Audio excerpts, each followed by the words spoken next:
Folks, we are back again here at Wrestle Purist. A snazzy new intro, fair to say, right? And if you've seen our two faces on the screen at the same time, you probably think, oh no, another 2 hours ahead of fantasy drafts and big boards. That is not the case today, right? We have we're focused. We have some news stories to cover. We have a lot to get into. The story is big days. Our pal Monty's going to talk us through them here. Okay, let's get straight into it, right? No time to waste. MJF back in the news, as he always seems to be. Unsurprisingly. Yes, talking WWE again. Monty, what have we got here?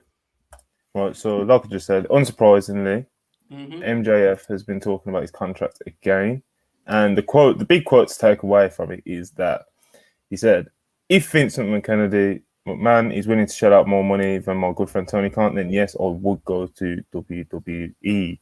Which, you can only take it with a pinch of salt because obviously it's MJF. He's always in character anyway, and he loves doing this shtick again. He made these quotes while he was at like a convention sort of thing, for the love of wrestling, hosted by Monopoly events in the UK, funnily enough. Man, like I said, pretty unsurprising to be honest. It's kind of just MJF doing MJF. Like I said, kind of only can take it with a pinch of salt. He's always in character anyway, so it's almost impossible to tell when he's working or shooting. So, I think the most interesting thing here is the Tony Khan element, right? There was that story from Sean, not long ago about him not being too keen about certain comments. So it'll be an interesting story to follow. Speaking of such, that's a potential incoming on the WWE side. We got some outgoings last week, right? Outgoings, I should say. We have an update on the kind of presumed regularity of releases over at WWE. Monty, talk us through it. So recently on I believe it was a Wrestling Observer Radio.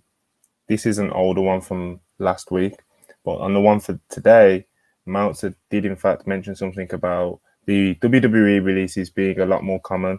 Mentioned something about it being on like a 90-day cycle where they'll cycle athletes in and out. So on top of that as well, going back to last week, Meltzer also added that there were 10 releases, which we already know. And there's people in the company who think that's not it. I mean, in the sense that they've heard rumblings about more, but who knows? So there could be some main roster releases to come. Obviously, it's not really the sort of thing we'd like to speculate on, especially the exact talent that would be getting released. But it's definitely something to keep an eye on, especially with this new approach. Especially as well, going back to Triple H's interview with The Athletic, I think he kind of foreshadowed this, to be honest, with the cycling talent in and out. As he said, a larger pool of talent also allows companies to make quicker decisions, features like a pro sports team. The numbers force us to be more regimented. We used to be like, well, he's only been here for a year, let's give him more time, see if he picks it up. Now there's a 6 month coming in the door of adapt, get rolling, and then we're looking at your aptitude for this. We know that in 6 months, and some won't even make it that long, which, like I said, this was before the releases. Triple H said this too. So, seeing all these PC and younger talents that, a lot of us didn't even know of, to be honest, getting released, then hearing that, they haven't been able to adapt too well to wrestling, because a lot of them are just athletes that bring it in and the hope that they just click. And some of them aren't clicking. And, the opportunities aren't exactly what they used to be. OVW times when they'd have all the live shows and stuff like that. So it's a weird one. You got to feel for the talent, but it does seem like they are going to be getting a lot more aggressive with it.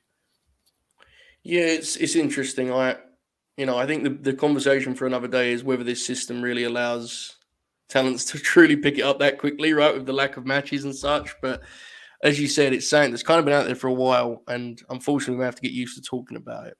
Okay, Stardom and AEW. This has been a big topic of conversation with Forbidden Door being announced, and people wanting to see the women involved. Talk us through what the latest is.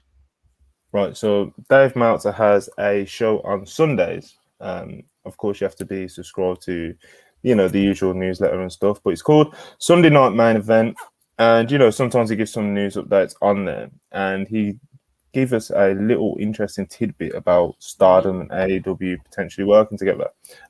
As many of you may already know, Stardom is owned by BOSJ, which is the company that also owns New Japan. So Stardom is kind of like a sister promotion to New Japan. So as soon as the AEW Forbidden Door announcement with New Japan was announced, of course, a lot of fans were wondering about Stardom too. Will they be involved? Will there be some collaborations in the future, etc., etc.?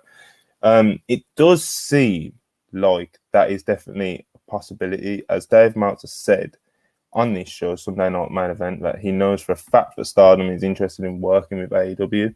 Stardom's got their own big shows when they run Sumo Hall. I know Stardom would love to have Britt Baker, Thunder Rosa, those people on there at the Sumo Hall show at the end of the year. So he don't see anything happening for June at the Forbidden Door show, but it's definitely something to look out for.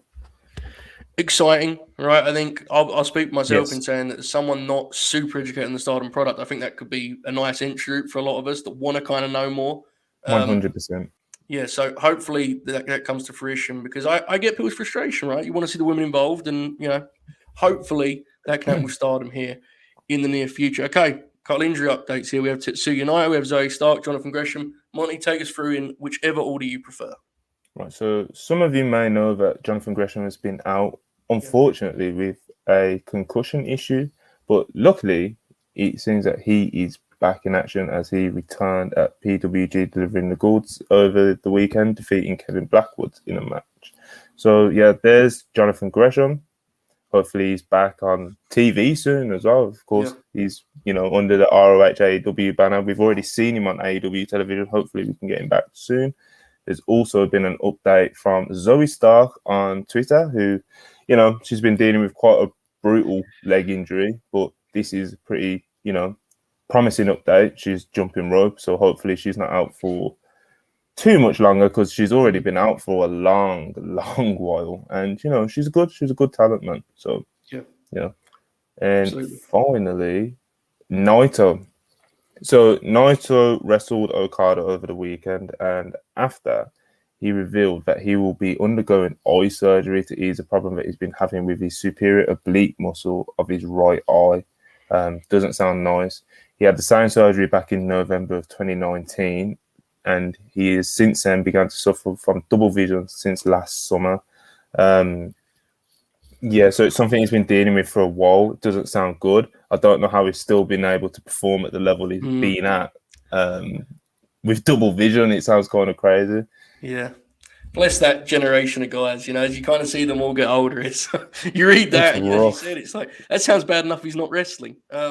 I have to say, too, it's worth noting, the Gresham situation sure is interesting, isn't it? Him missing that Impact show is a really interesting wrinkle to things, but we'll leave that. Let's just leave it there. It's interesting to point out. Definitely. That's the polite term for it. I agree. Yes. Okay, yes. Ricochet has some quotes. He's calling out Carmelo Hayes. He's talking about Will Ospreay. What have we got here? Right. So recently, he was asked by the guys at Cultaholic some frequently Googled questions about himself.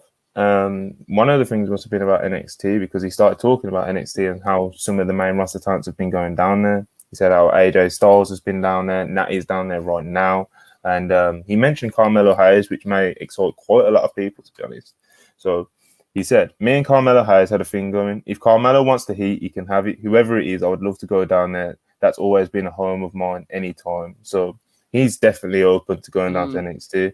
I'm not sure if they'll do it while he's holding the IC title. But, of course, I'm sure that audience would absolutely love to see Ricochet back in the NXT, even if it's just for a little run like Ziggler, Styles, Natty, etc., etc. He was asked about every time we talk about high flyers and the really athletically impressive people in that way, if that makes sense, Ospreay and Ricochet always come up together. So naturally, Ricochet was asked about Ospreay. He was asked what he does better than Ospreay, and Ricochet replied very confidently, basically everything. Which, it's a puff.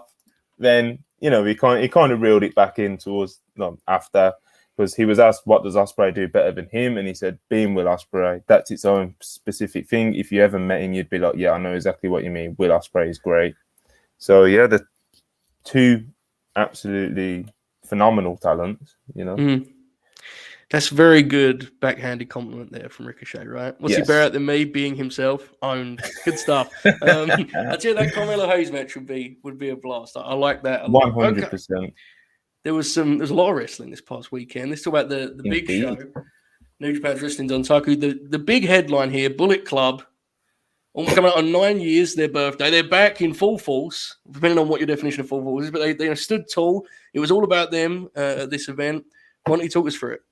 Okay, so the Bullet Club birthday, I believe it is tomorrow, the 3rd of May, and they have gone into birthday week with a big bang. They've gone into it pretty strong. So we had, on the Dontaku show, we had Ishimori defeating El Desperado for the IWGP Junior Heavyweight Championship. Then we had Bullet Club defeating, Bullet Club as in Bad Luck Farley and Chase Owens. Indeed, yes. Defeated Jeff Cobb, Great O'Card, Hiroko Goto, Yoshihashi for the tag titles. Then, in their only loss of the night, Tama Tonga defeated Evil for the Never Openweight Championship. But after this was a very fun angle, I thought. So the Good Brothers, they returned to Japan. Kyle Anderson, the big LG, they returned and they attacked Tama after the match, laid waste to him. They're back in Japan. Personally, I do feel like the Good Brothers just instantly feel cooler in Japan. Yeah. I don't know if that's just me, but they just have a different feel. I think the audience, I don't want to single you out, but the audience has a genuine respect for Anderson too, which is not definitely. I mean, I have, but you know how audiences take him differently. I think, I'm with you. It was a cool angle. I liked it. Absolutely. Yeah, it was good. It was good stuff. So after that, so bearing in mind, Bullet Club are already doing very well at this point in the pay-per-view. Mm-hmm. Then after this, Tanahashi defeated Ishin, which was a brilliant match for the vacant IWGP US title. Like I said, it was a brilliant match that went about 20-25 minutes, and they started doing their own stuff on each other. It was incredible. Ishii was pulling out sling blades. It was something to behold. That was for the vacant IWGP US title. Tana won that match. And after the match, Chase Owens confronted Tanahashi and he brought up how, I think it was late last year or may even have been earlier this year when Chase Owens actually defeated Tanahashi in, I can't remember, was it the G1 or the New Japan Cup? It was one of those. He got a tournament win over him. I'm not sure which. Yeah. It was one of those. He brought up that, but he said he don't care about the IWGP US title anymore because he's just won the tag titles, as we just mentioned. But then he pointed out behind him, there's someone who might though. Mm-hmm. And that person, wearing a mask at the time, attacked Tanahashi. And when he revealed himself, it happened to be Juice Robinson in Bullet Club gear. New look, new feel about him. No longer the flamboyant one, that's for sure. Of course, he mentioned retirement not that long ago, so It looks like he was just working us. Juice Robinson, new member of the Bullet Club.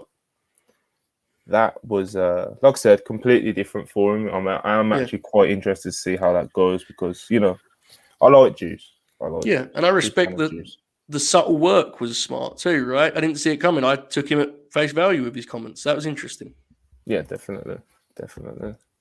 Okay, so in the main event, we had Okada defeating Naito for the world title. It was a good match. It was a very good match. Of course it was. It was Okada versus Naito. It was pretty much exactly what you'd expect. I don't think it exceeded or under-delivered expectations. But after the match, Jay White made his return to Japan. He confronted Okada after the match. He went to cut a promo. Okada slapped the mic out of his hand. But then Gato attacked Okada from behind, and they all jumped Okada. Then, as the attack went on, more Bullet Club members entered the ring, and they all posed with Okada. Yes. Let's kind of jumble our order a little bit here because I want to get ahead to this. In terms of this is going to be the match at Dominion, right? Dominion's a strong show for New Japan. It's going to be one of their most talked about shows. Do we think Jay White's winning this belt at Dominion? Monty, what do you think? So it's definitely interesting to think about because they like Jay White. When he's there, he's always pushed, and it kind of feels like they want to breathe a new breath of fresh air into Bullet Club.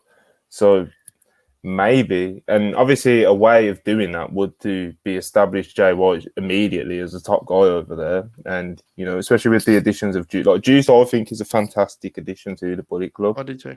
Because, you know, he's not just a random guy to throw in, which just feels like it's happened a lot over the past few years. He's a big player. Yeah. He's a big player. Absolutely. It'll be interesting as Forbidden Door implications to this. Stick with Dominion. Tamatonga, Carl Anderson, Bad Luck Fale, and Chase Owens versus Jeff Cobb and the Great O'Khan. Shingo Takagi against Taichi. Anything stand out of those other matches? I guess it's cool to see the Machine Gun back in singles action over there, right? Yeah, the Carl Anderson match is very interesting. It's very interesting to see what way they go with it too. Probably leaning on the side of Tama, to be honest, because they seem really high on him at the moment. You know, he beat Okada. So, you know. He just got the belt, so that makes sense. Yeah, absolutely. Exactly. Okay. Couple last things here. There was a few other shows on the weekend, some of which will air many months down the line, a couple of weeks. So it depends on the range. PWG, Daniel Garcia is their new champion. They said a match with Konosuke Takeshita. Also, which is, I mean, again, when we see it, should be awesome, right? And AEW Dark did their marathon tapings. We saw, you know, the LA Dojo guys crossed over. We saw Jake Summing, Leon Ruff. A lot of matches were taped. Those were some of the kind of interesting names that appeared. Finally, this Super Juniors lineup was announced. Monty, anything stand out on that front? Yeah, there's definitely a few matches that stood out to me. I'll pull them up right now. So, Hiromu versus Akira was announced. Hiromu versus Alex Zane. Al Desperado versus TJP. Al Desperado versus Wheeler Yuta, which I'm sure will get a lot of people fired up, especially people who aren't too familiar with Al Desperado and they just want to see how Wheeler Yuta gets on in the Best of Super Juniors. I think I'm right in guessing that would be Yuta's first match in the Best of Super Juniors because it's the only one that's announced that I've got up here.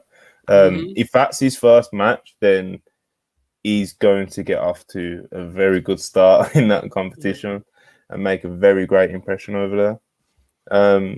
So who else have we got? We have Al Desperado versus Al Lindemann is also one I'd like to look out for as well. I believe that is his first main event. I believe is what the case is. I think I checked that matchup was particularly interesting. Yuta in Best of Super Juniors is a huge deal. Fair to say. It'll be interesting how they reference it on AEW TV too, because it fits the story they're telling. It'll be super interesting. It's a strong lineup. I'm looking forward to catching some of that. Okay, Monty, anything else for the day's news? Not too much else, to be honest. There was an interesting tweet which I haven't pulled up as a tab, but I'll mention it anyway. Joey Janela says that he's now that he's not with AEW and he's on the Indies, he said that he's now making more money than he's made over the past 3 years, which I found very interesting. And also another quick tidbit was Aussie Open, who many people may be fans of, now have their US visas. So there's a lot of matches that, you know, there's countless tag teams over here that I'd love to see them mix up with. So hopefully we actually get some of those matches. Yeah, agreed. Very, very strong team. Okay, folks, if you enjoyed this, please leave a like. Please subscribe to our channel. We're going to be trying to do these pretty regularly, right? Money, these kind of news updates. We understand not everyone wants to watch us figure out the top 25 workers in WWE. There's a place for everything. But thanks for joining us. We'll see you for the next one. And stay grinning, folks. All hell. Peace.